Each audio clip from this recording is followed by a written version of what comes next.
our session on assessment in the PYP. We will be conducting this video as part of our survey for the assessment policy for parents. My name is Christopher Mackenzie. I'm the head of the assessment committee, and I'm joined here with Mr. Mohammed Jumar, who will be translating the session for us. السلام عليكم، أهلا وسهلا بكم في العرض التقديمي لسياسة التقييم الخاصة ببرنامج السنوات الابتدائية. أنا السيد كريستوفر ماكنزي والمسؤول عن التقييم في المرحلة. So the assessment committee consists of members from all grades so that we can have a full picture and full feedback and input from the whole of the PYP. The assessment committee was created last year, August, so that we could serve the purpose of having a centralized area to move forward with assessment for the PYP. طبعا تم إنشاء لجنة التقييم مع بداية العام الدراسي، والهدف كان الوصول إلى نهج مشترك أو صورة واضحة حول التقييم، وتم اختيار معلمين ومعلمات من جميع المراحل الدراسية ابتداء من الروضة وصولا حتى الصف الخامس ومعلمو المواد الأخرى. Okay, so the first thing that we're going to be looking at briefly would just be what is assessment. أول ما أريد أن أتحدث به سؤال مهم جدا، ما هو التقييم؟ So we looked at what assessment was as a committee, and one of the things that we wanted to discover or to clarify was that because there was so much and so many different things that assessment consisted of, it'd be better for us to say that what assessment is not. بالنسبة إلى سياسة التقييم، الهدف من كل ما نريد أن نتحدث به هو توضيح نظرية التقييم، هل هي عملية متناسقة أم غير متناسقة، هل هي جزء من عملية التعلم أم كل عملية التعلم، وسوف نتحدث كل ما يدور حول الصفوف بالنسبة لعملية التقييم. So assessment is not something that takes place at the end of learning. It's part of the process. And we had a question, is it all about the grades? No, it's not all about the grades. It's something that is embedded in learning. طبعا التقييم هو عبارة عن ليس جزء فقط من عملية التعلم، هو عبارة عن عملية تعلم كاملة، وهو يعطي صورة واضحة عن كل ما يتعلمه الطلاب داخل الفصول. So the policy was the first thing that we wanted to look at as a committee. We wanted to revise the current version. We wanted to improve our understanding and gain a common approach from the whole of the PYP from KG to grade 5. بالنسبة إلى سياسة التقييم، نحن نعمل على تجديد السياسة من أجل تحسين الفهم والإضافة إلى وصول إلى نهج مشترك بالنسبة لعملية التقييم، ويكون هناك خط تطوير موحد لجميع المرحلة من الروضة وحتى الصف الخامس. The components of the policy in a broad sense are assessing, recording, reporting and feedback. Today we're going to have a look briefly at assessing and recording, but most importantly reporting. الآن نأتي إلى مكونات السياسة الخاصة بالتقييم. سياسة التقييم الخاصة بمدارس الملك فيصل تتكون من 4 مراحل. المرحلة الأولى اللي هي التقييم، ثم الثانية التسجيل والتوثيق، ثم التبليغ، وآخرا ردود الفعل أو التغذية الراجعة. So assessing in a broad sense again consists of formative assessment and summative assessment. نحن ندري أن لدينا نوعين من التقييم، هما التقييم التكويني ويكون مستمر خلال الأسابيع الوحدة، والتقييم الختامي أو المعيار ويكون مع نهاية الوحدة الدراسية. Summative assessment is the kind of assessment that everybody is familiar with. It takes place at the end of learning and it should be taking place from a large pool of learning, for example, over a long period of time. It should be reliable and it should be based on a task or a one-off activity. بالنسبة للتقييم المعياري أو التقييم الختامي، ما هو ولماذا نعتمد عليه؟ طبعا التقييم المعياري هو تقييم كمية كبيرة من كم التعلم الذي قام الطلاب بتعلمه خلال الوحدة، بالإضافة إلى أنه تقييم يعتمد عليه لأن نتائجه تكون واضحة وهو يستند إلى تفاصيل معينة.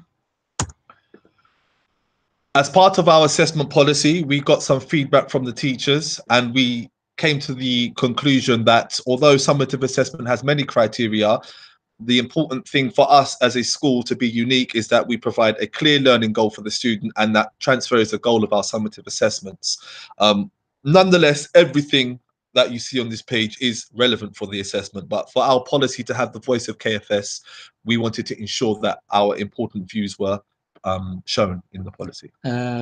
كجزء من سياسة التقييم الخاصة بالمرحلة عندنا هو الحصول على ردود فعل أو تغذية راجعة من المعلمين حول التقييم المعياري أو النهائي الذي بدوره يحتوي على الكثير من المعايير الخاصة به، ونحن كرؤيتنا يجب أن نحرص على أن يكون هذا التقييم واضحا ويعطي صورة واضحة للمعلمين والطلاب والأهل على حد سواء. Formative assessment is the other part of assessment, and it's used to inform teaching, understand where the student is and where the student is going, and to understand or get an idea of what that student is thinking. So we're trying to make the student's thinking visible. ثانيا التقويم التكويني والذي يهدف بدوره إلى الإبلاغ عن عملية التعليم، أي أن يكون ما يتعلمه الطالب خلال أسابيع الوحدة واضحا، ثم بعد ذلك الاطلاع بشكل واضح على مراحل تعلم الطالب، وهو بدوره يجعل التفكير واضحا ومرئيا وظاهرا بالنسبة للطلاب وأولياء الأمور والمعلمين. There are various strategies that we use and they can be found in building one. نستطيع الاطلاع على عديد من الاستراتيجيات المستخدمة في التقييم التكويني أو المستمر وهي موجودة في المبنى رقم 1. So after we assess, what comes next? ماذا بعد التقييم؟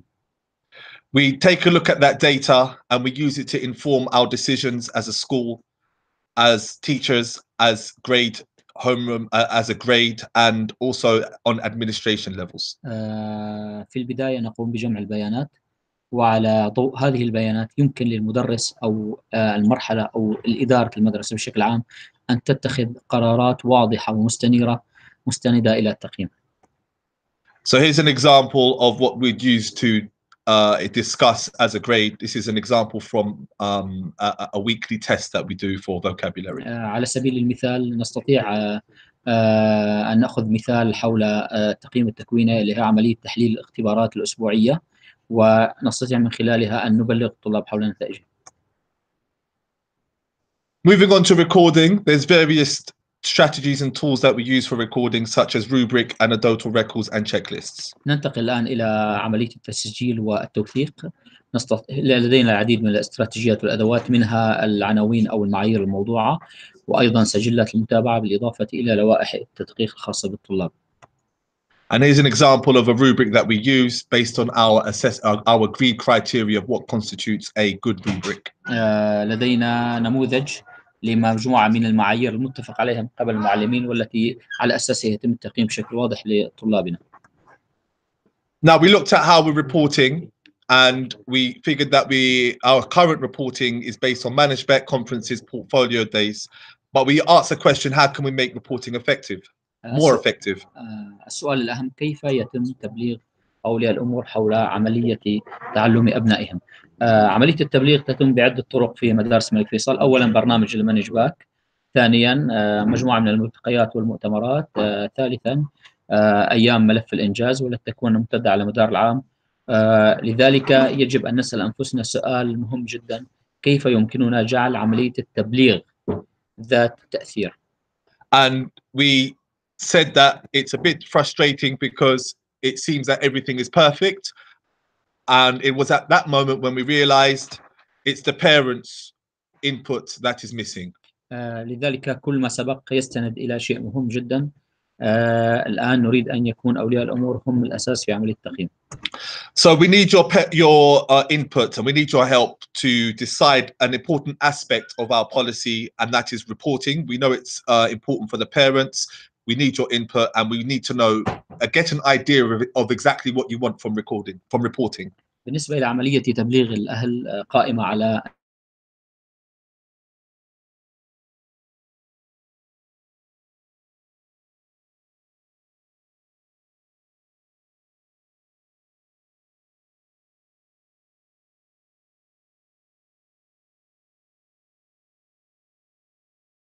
to provide your input. We've had from the teacher, the parents, and the administration, and I'd like you to complete the rest of this this questionnaire. This is the beginning part, it's the video. Complete the rest of the questionnaire and respond to the questions that are given to you in an honest way. If there's any clarification you need, let us know at any time. بالنسبة الآن نصل إلى المرحلة الأخيرة من بناء السياسة، وأنتم سوف تكونون جزء مهم. لذلك نعتمد عليكم الآن في بناء السياسة. يوجد الآن رمز إلكتروني تستطيعون من خلال مسحه أن تنتقلون إلى الاستبانة أو الاستبيان الخاص، وأي سؤال أو استفسار تستطيعون إخبارنا به لاحقا. Thank you very much. شكرا جزيلا.